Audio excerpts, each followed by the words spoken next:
Good morning, everybody. Welcome to First Center for Spiritual Living. Jimmy just gave you all the announcements. We're inviting everybody who's in New York to start coming back into this center. A couple months ago, we started doing that, and then we found that it was too early. So as the weather warms up, we'll have an opening party sometime soon. I think Tuesday evening we're going to meet and we'll come up with a date for sure.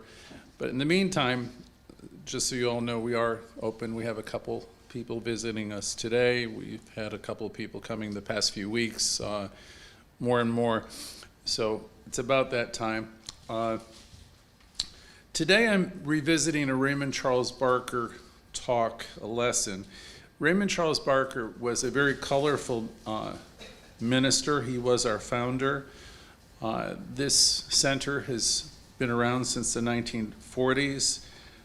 He was sent here by Ernest Holmes to start this particular chapter, center, formerly called church. And he was a colorful guy. He wrote a couple books, one of which was The Power of Decision.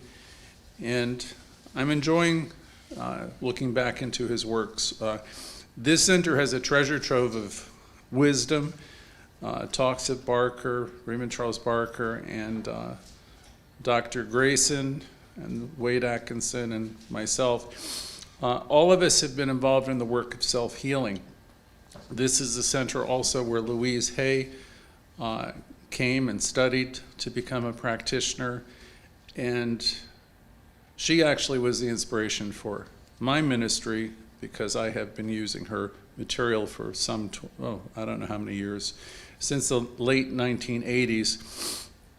So today, borrowing from Barker, The Wonder of You. And those of you who are jumping on, watching us live, and there's always a few on YouTube, Facebook, Instagram, there's the ability in all the chat rooms to join us on Zoom. So you would send us a message or click the link. And the reason that's probably a better way to connect with us is then you're after able to interact with everyone. There's a time for personal sharing. There's a community group afterwards where today Reverend Judith will be sharing. Let me see if I have her subject on the platform. I don't. What is it? Judith is with us. You'll find out. Well, Light brought into awareness. What is it? Light brought into awareness. Her title will be Light Brought into Awareness. I'm not sure what that is, but it'll be good. Yep. Okay. Let us start by affirming today that all is well. As you join in, we start by realizing that there is an energy, there's a power, a presence. And we breathe in and we realize that it is here, it is within us, it is life itself.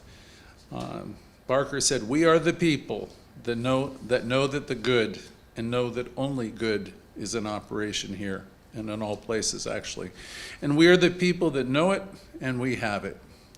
We have it because our attention is always focused on that which is good. See, that's really what a practitioner is.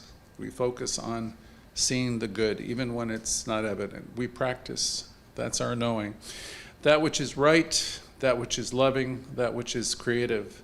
We know that every individual has this, is this, and can share in it within their own experience. You and I are the inlets and outlets of the mind and the heart of this source, of this God. We are spiritual, we are whole, we are complete, we are fulfilled by the mind that's acting in us all the time through us. And we're fortunate enough to know that it's there. It's there within you, operating through you. So let's right now be still and contemplate that. You might know for a moment that I am the inlet and outlet of this presence. I am the inlet and outlet of the heart of all being. Great ideas circulate within me in my consciousness. My consciousness has the ability to heal,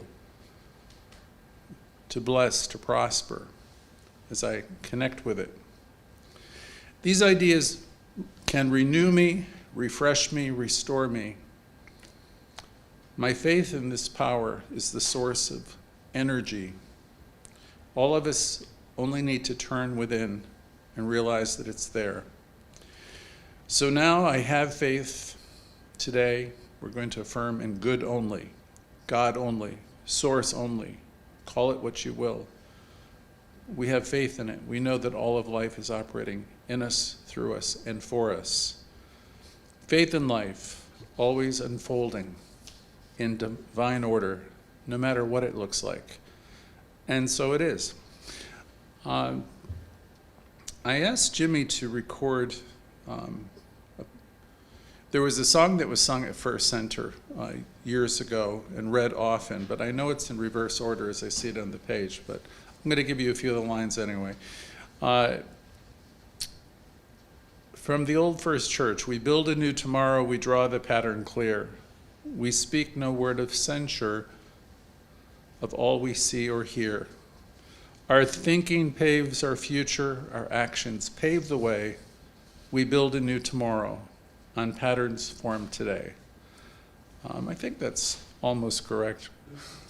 There may be a line off. So again, Raymond Charles Barker was really excited about his own title, so I sensed his excitement as I was listening to his presentation. His presentation was long and I modernized it, but he was delighted with it. And the title was The Wonder of You. He says, I like it. And he looked at his audience. He says, because you're all wonderful. So he knew you were wonderful. The question always with the audience is, do you know how wonderful you are? See, most of us weren't given that as a message. We might have been a little bit by our parents, hopefully, sometimes, right? But he was really speaking of the fact that you are inlets and outlets of this God energy, and that you are a child really of wonder. Each person on this call and in this audience was born into a world of goodness. And every person who hears this lesson, and will hear this lesson throughout the week, because there's always hundreds of you by the end of the week, every one of you are a child of God, or a child of Source, a child of wonder with tremendous ability and power. Though you're not always raised to know that you have this kind of power, you have this kind of ability.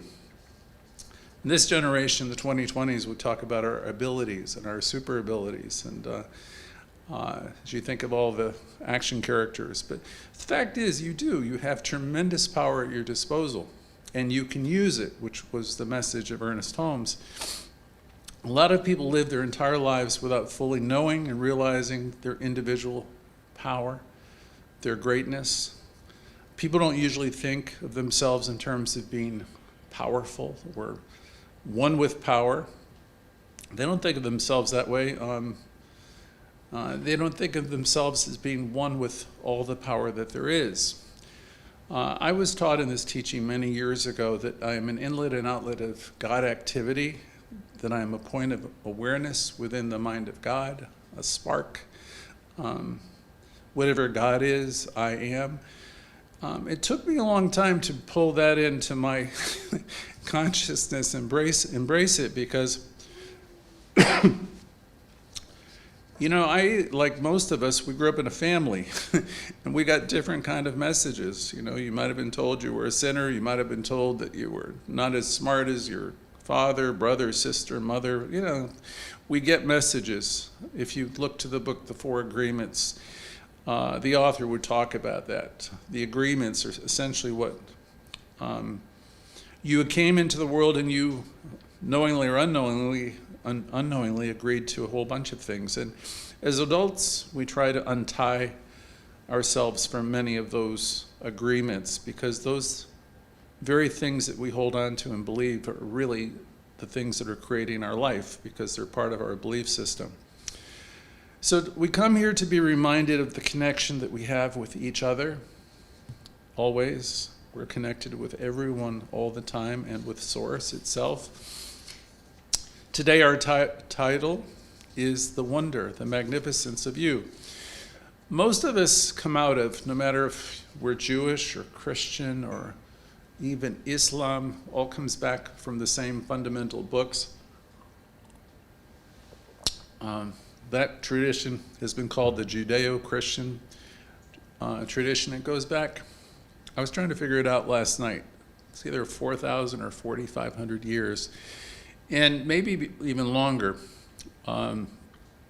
depending upon who. I was coming up somewhere between 4,000 or 5,000 years, and humankind, in all those religions, humankind is always seen as flawed. And we were either born in sin or born to sin. And some of these belief systems say that we will go to hell for eternity, or we will go to hell, or what the Christians would call purgatory, for a period of time. And a lot of these religions will teach you that a small number of the devoted followers will be saved. And then a few of them don't think there's any place that we go to at all. Saved if we're atoned, if we become a warrior, if we become a fighter for whatever religion it was. So most of America, most of any of these foundational, that whole system, of which we all come from, if we're Judeo-Christian, Muslim, there is a need for atonement. And so people come to a teaching like New Thought, because, we really think there's something other than all of that, right? From these older faiths. Many of us have finally awakened to the idea that there's a universal spirit, something that's much bigger than what we were taught, something that's in everyone, everywhere. Universal in that it's in every person. It doesn't matter if they're in Asia or if they're in the most remote part of the world that you can imagine. The Spirit is in all people everywhere, and it can be felt and sensed by all people everywhere. In the world, in this world, this God or this good,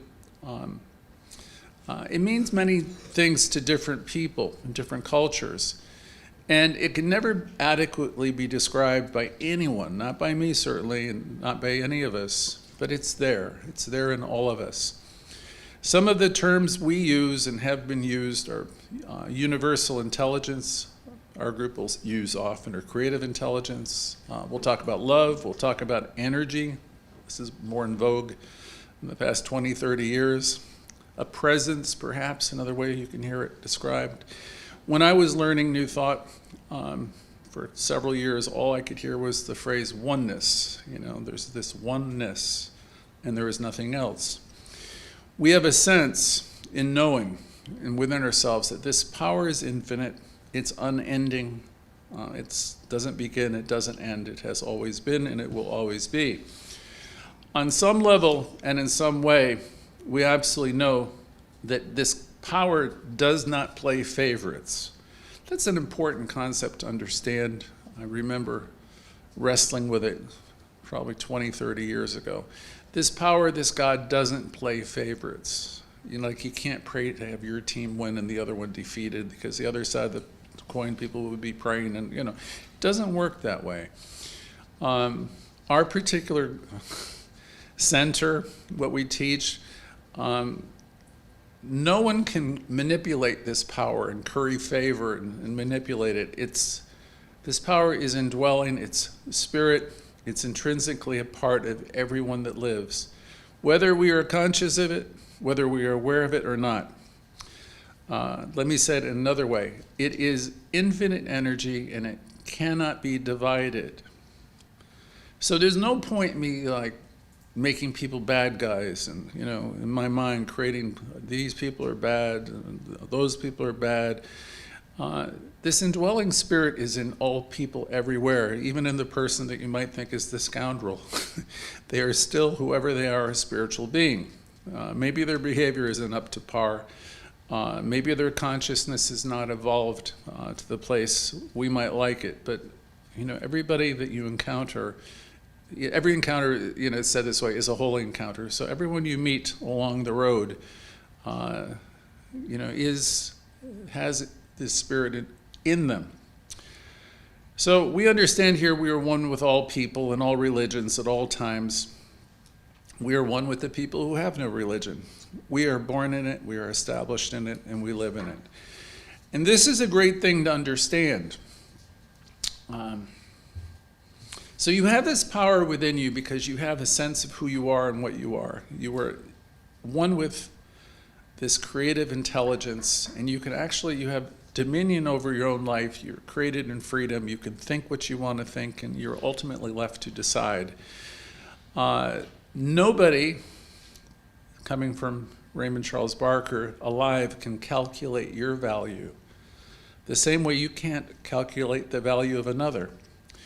In our language, we would say that each of us are individualizations of this eternal life, that all is well and perfect, and we are outpicturing and reflecting our consciousness all the time. So whoever it is, whatever you have within you, whatever your belief is, your conscious belief today and all your subconscious, that's playing out in your life. Thursday night, I generally ask in our Louise Hay class, what's it been like being you this week? Because really, if you're seething with anger, for example, or you have a lot of hurt and resentment, and this is what you're dwelling on, then your week is going to be pretty miserable.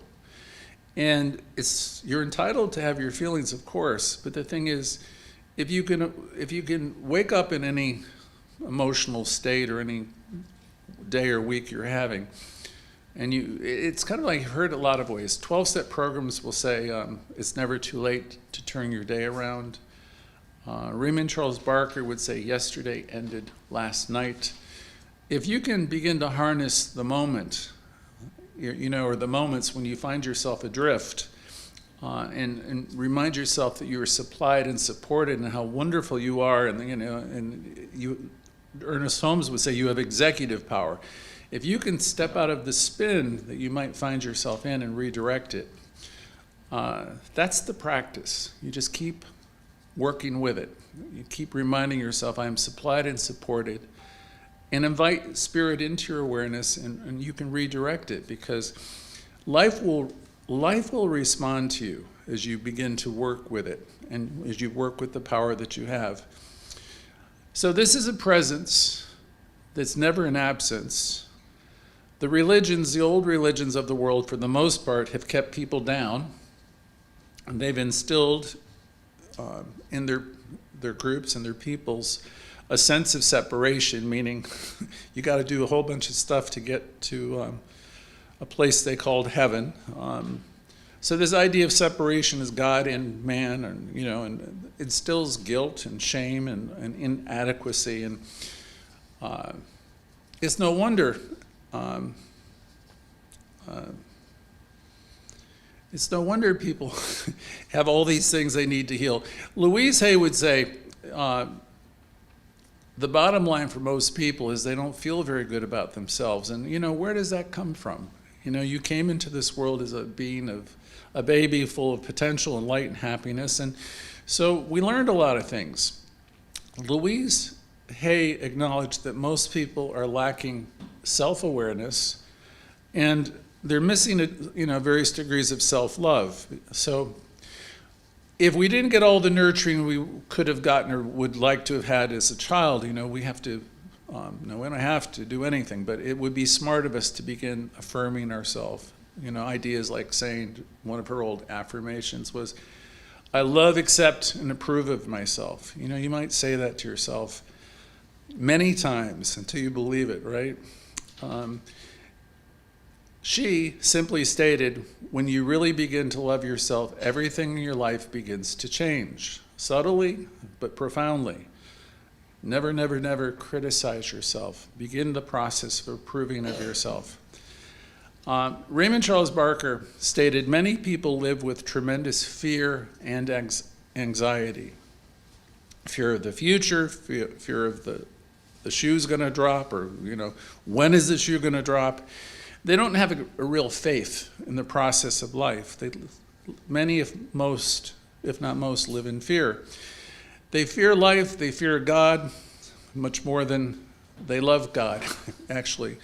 So this has come down through the ages, through the years. This power and this presence is always available to whoever calls upon it, whoever connects with it. So I would suggest there's a need for meditation, slowing things down. We have a phrase we've been using lately, taking the pause. That comes from an old slogan from Coca-Cola.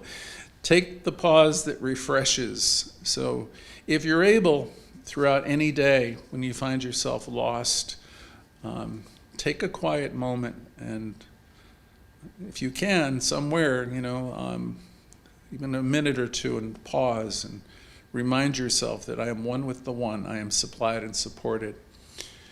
The New Thought movement has not been around forever. The best that I can figure, it started in the mid-1800s. And I didn't have time to look up. I was going to look up the main influences yesterday, because there are a whole bunch of writers that were coming out of Europe and in the early United States. By the time you got to the mid-1800s, one individual stood out, and it was Phineas Parkhurst Quimby. And he's often been called the father of the New Thought movement, but in fact there were literally dozens of people. It's kind of like, when an idea's time is ripe, it just, like, it all starts to show, it shows up everywhere with a whole bunch of people. So there was a lot of these authors and people that made up the early New Thought movement. A little bit later, Ralph Waldo Emerson appears on the scene, and many others. He's one of the ones that I'm most fond of.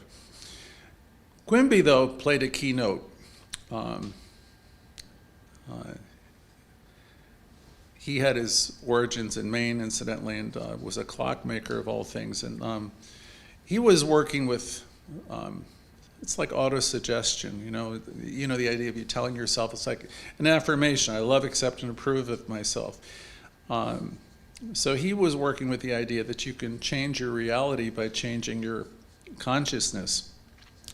But this was a rather large group of inspired people on both continents. They all seemed to be coming together during this time period. So Raymond Charles Barker, in his talk, How Wonderful You Are, said in 1860 we begin to confront all these old faiths, because the old faiths were largely based upon superstition, and we needed to be saved, and the idea was that there was something wrong with us. So the New Thought teachers realized that all humans, or humankind itself is a spiritual idea, and he said each one of us are one with it, and we are wonderful. We're born to learn, we're born to grow, we're born to experience lessons. So it might behoove us to think of life as like a school, okay? So things don't work out the way I want this week, okay? So in a given instance, I might want it to be something. I think everybody has things they want, right? And if we don't get what we want, we could feel many things. We could feel like life is not working for us. We could feel rejected. We could feel a lot of things. But as you get involved in this and you have faith, you realize, okay, this, that's happened, this that we're looking for, or something better, is always taking place. So it's tough to throw people off who are practicing this teaching, because they have a belief that good is happening now. So if something isn't happening the way you want it to, what we would advocate is you understand that, okay, perfect place, perfect time. So you develop a faith and trust that everything is happening for the good. It's tough to teach that to new people, young people. It's a little bit easier to teach it to people who are a little bit older, because if you get to a point like in my life, you can look back at all the tough spots and you can realize everything that was tough and difficult brought us to a place of greater understanding. So we have an adage here that we say that, all events and happenings are helpful because they bring you to a greater place of spiritual knowing. Our early New Thought teachers maintained each of us were born in love. So if any of you were hanging on to this idea of being sinners and all of that, this would be a good time to release it. You weren't born in sin. I know I was raised in a faith that said I had original sin, and they said a lot of things. So we teach you here that you were born in love, and you were born one with infinite power and ability. You might today say, I release the need to think that there's anything wrong with me. In your mind, you can do that. I release the need to think that I'm a sinner. I release the need to think that I am anything other than wonderful. Each of us are born to live a productive life, and we make a lot of mistakes, by the way, while we're experimenting. And that's normal, and that's the way you learn. We've all come here to evolve, to stretch, to grow. Dr. Barker said there's no hell to go to. And then he chuckled and he said, anyone you have ever wished to go to hell, he says, I promise you they're not there. And then he laughed at himself. So here we are, the only form of life that can create. Each of you are creators. I was in a very wonderful group in Florida for a number of years, and with a really inspired teacher. And a line that she would always ask us week by week, each of us, was, what are you creating this to be? Because we'd all be involved in a discussion, we'd all have an opinion, right? And the most instructive thing, it wasn't our opinions that was so important, it was that haunting question. What are you creating this to be? It could be this situation, this person, because you are the cause to your own experience. So that was very, very helpful, because I used to be a little bit more other referred, because I'd be all focused about what he's doing, she's doing, and whatever. But the more important thing is, what am I creating this to be or that to be? Because I'm one with spirit, you're one with spirit. You have the ability to name things, create things. And just because people are saying things, that doesn't have to be, it has nothing to do with you. It's what you're thinking. What are you creating this to be? So you and I create out of our own consciousness. And that's true for anybody here in this room today, or in the virtual audience, or the people I'm speaking to now. It could be the people who are listening to it throughout the week. You are creating out of your own consciousness. There have been a lot of great minds that have come before us, so that we're able to put all this together. I mean, we're able to reach people now all over the world. We've had people recently in London and other countries and throughout the country who are hearing our messages. A lot of great minds have come to create the ability for us to do this. It used to be we'd all have to meet down at Lincoln Center and once a week and deal with traffic and subways, and so there's animals can't pull all that together, right? To pull this experience. It's creative intelligence operating in us all that brings us all together, so we as people can do the amazing things we can do now. Each of us are creative beings, and we're free to create great good in the world. We're also free to create a big mess, or what some people would call evil. But evil doesn't exist in and of itself as a power. It would simply be something that shows up as a result of misuse of power. All of us are absolutely free to choose. The infinite mind which created the individual leaves the individual always free to decide what she or he wants to do, even if what you want to do is destructive. You have the power to choose, how you want to use your mind and your consciousness.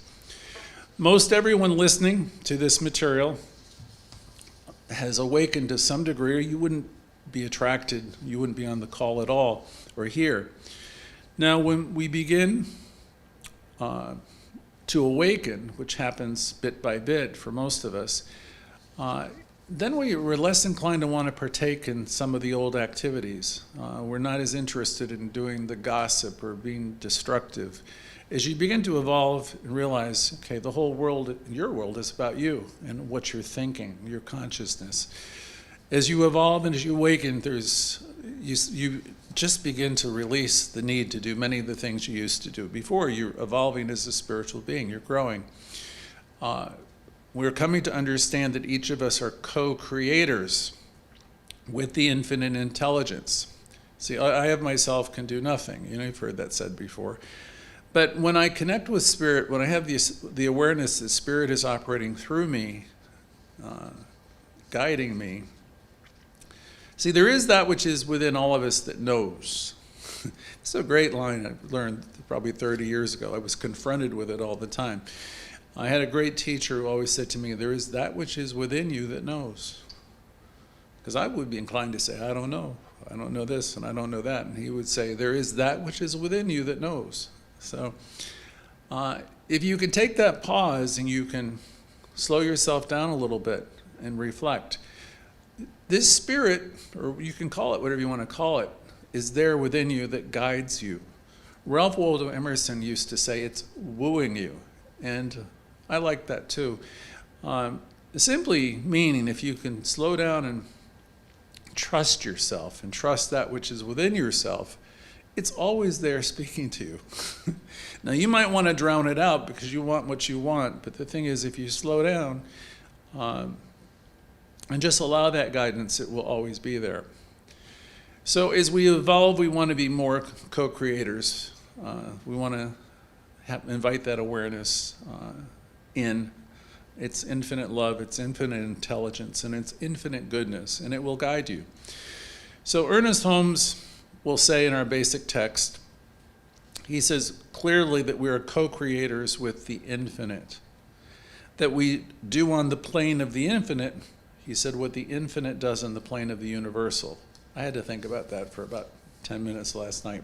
But we have this great infinite knowing that there's a presence and a power, and that there's order, and it's expanding. This power is expanding everywhere in the universe, and it's expanding in me and in you and everywhere. Life is evolving. All of us are growing. It was taught to me years ago that it's evoluting. I am evoluting. You are evolving and evoluting also. And we have the ability to create. We have great power to use once we can become aware. We're using it anyway, sometimes not such a smart way, but we're always using our power. So as you begin to align yourself with the idea of goodness and the realization that you're one with the one, you'll most likely start choosing to use it constructively in your own life. Dr. Barker came here to New York in 1946, and he started this organization. He had many great students, Louise Hay being one of them. It was a great feat getting this center off the ground. It's been in operation for many, many years. We're committed to helping people love themselves and lift themselves up through this teaching. We have classes every Thursday. That's I'll call it the Hay and Holmes Class, because we use Louise Hay because she's a great entry point to the teaching, and she's really teaching what Ernest Holmes was teaching. So we have a lot of fun with it every Thursday night.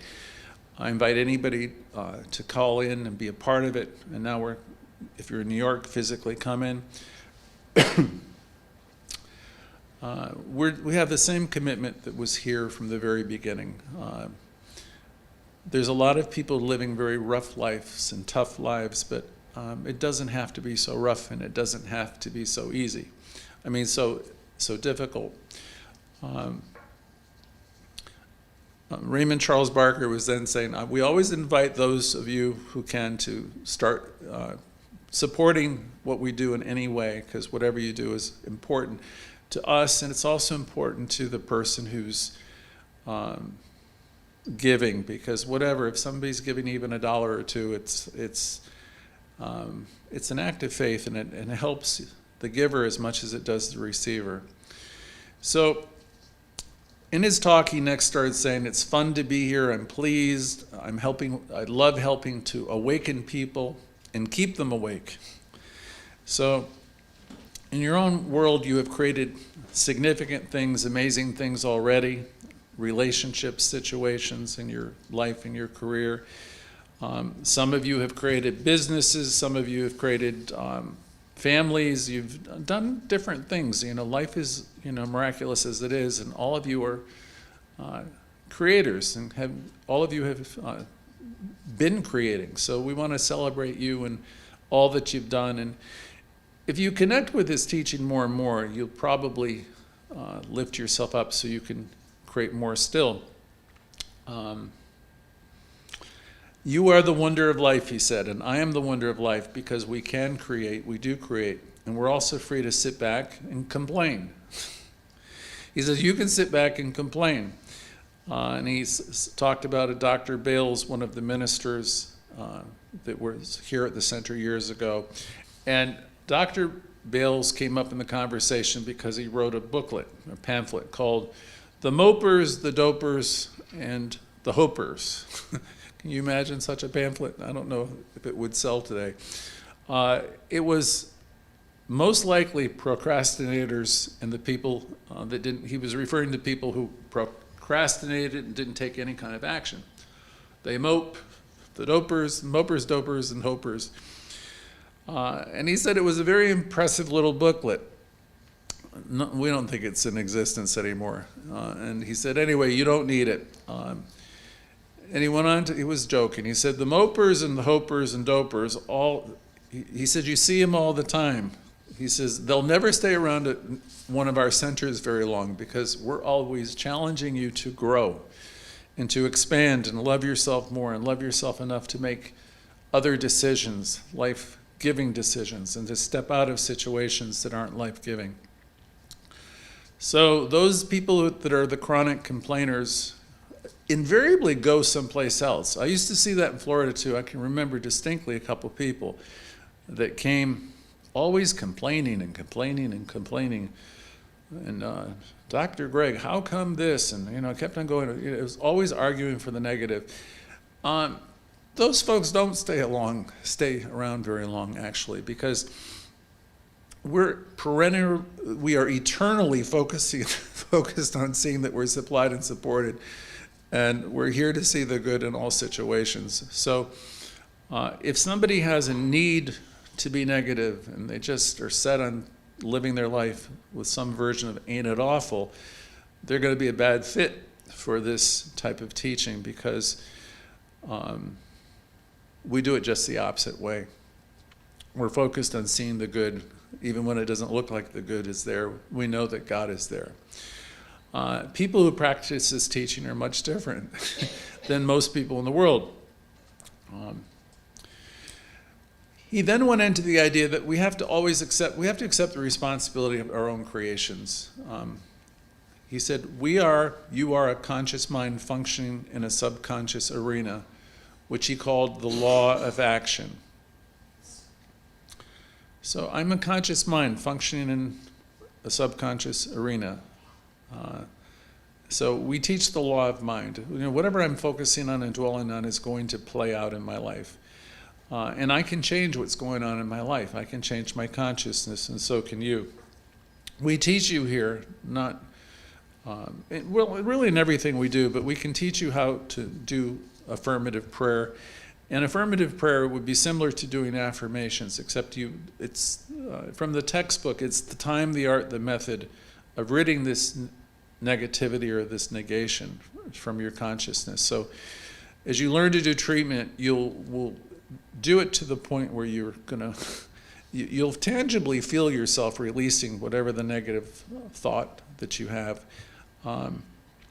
So more on that if you get involved in our classes. But that's why he said it's a science, because we keep doing it until we see the results. Next point, you are a conscious mind that's functioning in a subconscious area of action. And that's the play of life upon itself. For most of us, for 16 hours a day, we're consciously thinking, consciously reacting, and the combination is always productive. Good or bad, right or wrong, it's what we call the play of life. We're never free of it during the waking hours. This great interaction of consciousness and subconscious mind is a divine gift. It is the action of life within us, the action of intelligence, which It has nothing to do with education. Intelligence is separate from it. And we all have it, and I'm not putting down education. It's wonderful. It's wonderful what education has done for humankind. Life is intelligence in action when you use life intelligently. And when you don't use it intelligently, it's not very smart. It's ridiculous. So we have the people who are the ones who do it the other way, the ain't it awful, the complainers, who see everything that's wrong. And that's their prerogative, right?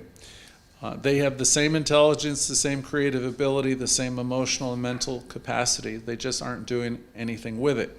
So they sit back and they say, look at me, and look at what's, here I am with my bad circumstances, and they get lost in that story.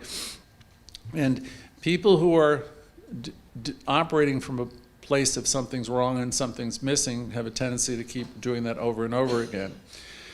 And you might try to say, hey, try it this way. You could look at it this way. You might try to help them, but they don't want to hear about it.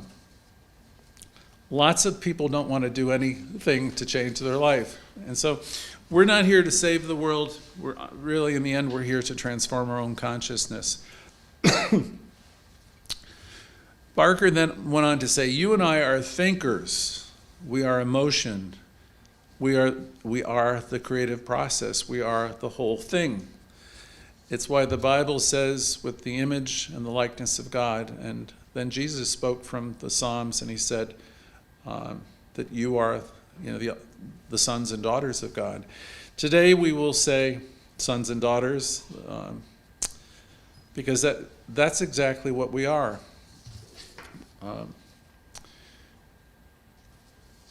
So you are the wonder of the universe. You're here to experience great things. One great teacher said that he came to save me from my sins, and it never worked, Barker joked. Now it's the individual, not the collective unit, that changes the world. So he's trying to say, don't look to the governments, don't look to mankind to change your world. Look within. It's the individual and not the collective that changes us. And he looked at Edison as an individual who created what he thought were the time miracles. He said, I could never do them, certainly, and all the rest. And he says, the world resists the idea of individuals. See, this teaching is really kind of cool, because we go back to Ralph Waldo Emerson again, and Emerson said in his various essays, which were so wonderful, like Self-Realization and others, that God help us when a thinker is let loose upon the planet. It's like a conflagration that goes out into the city. Each of us are truly inlets and outlets of this divine power, and you have the ability to create new. And don't look around waiting for other people to understand. Each of us have a direct connection with Source, and you can draw upon it. So he said, even though, another phrase from my earlier training, it's to be great in your own life often is to be misunderstood.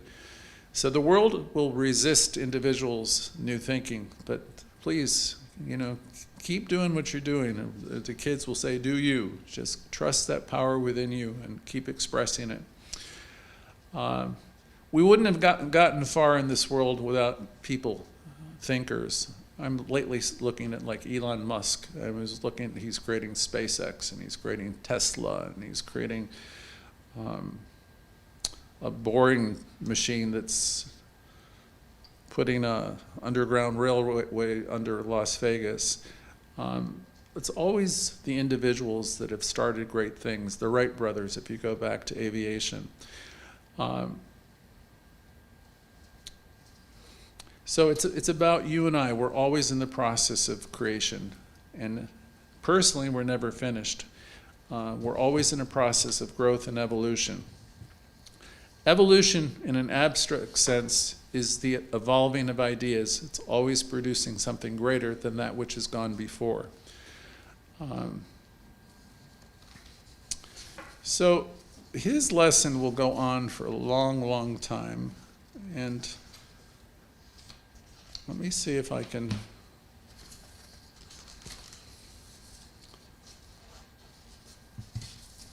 try to get to his summary point on the wonder of you.